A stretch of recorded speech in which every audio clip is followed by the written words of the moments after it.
তো আজকে বিকেলবেলায় হাঁটতে হাঁটতে চলে এসেছি একটু বাজারের দিকে। অ্যাকচুয়ালি অনেক দিন ধরেই ভাবছি যে একটু বাজারের দিকে যাব। মাসির বাড়ি এসে প্রায় 2-3 দিন হয়ে গেছে, আর বিকেলবেলায় হাঁটা হচ্ছে না। তো চলে এসেছি একটু বাজারের দিকে। আর এই যে দেখো, দেখতে পাচ্ছ সামনে এখানে এই যে নৌকো।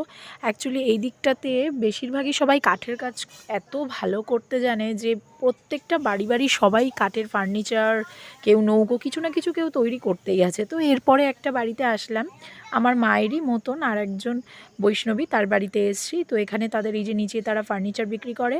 যেরকমটা বললাম, সবার কিছু না কিছু বিজনেস নিয়ে কেউ না কেউ এখানে ঠিক একটা কিছু না কিছু করে নিচ্ছে। তো এরপরে আমরা একটু ছাদে এসেছি, আর ছাদে এসে নানা রকম গাছপালা দেখছি, খুবই ভালো লাগছে। আর ছাদে অনেকক্ষণ ধরে বসে আড্ডাও মারছিলাম। এই যে দেখো নানা রকমের গাছপালা এখানে লাগানো রয়েছে, লঙ্কা গাছ থেকে শুরু করে গোলাপ গাছ থেকে শুরু করে একে একে সব তোমাদেরকে দেখাচ্ছি। দেখো গাইস, এই যে, তো এখানে আমাদেরকে তো ফার্স্টে বলা হয়েছিল যে কি খাওয়া দাওয়া করবে, তো আমরা আর খেলাম না। আমরা বললাম না, আমরা জাস্ট একটু হাঁটতে হাঁটতে এসেছি, বিকেলবেলার একটু ওয়েদারটা কীরকম সেটাই তোমাদেরকে দেখাচ্ছি। আর এই যে দেখো লঙ্কা গাছ, যেটা বলেছিলাম ওরা লাগিয়েছে ছাদের ওপরে।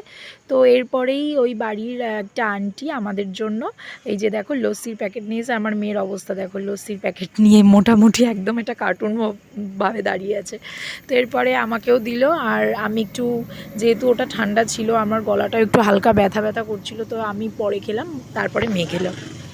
তো এরপরে সন্ধ্যা হয়ে গেছিলো, আর আমরা বাড়ি ফিরে চলে এসেছিলাম, আর রান্না অলমোস্ট কমপ্লিট হয়ে গেছিলো। আর এই যে ভাই, এইটা হচ্ছে আমার ভাই, ও একদম ঘর ছাড়া বাইরে বেরোতেই পারে না, সবসময় ঘরেই থাকে। তো আজকের মতো ভিডিও এখানে শেষ করছি, বাই বাই।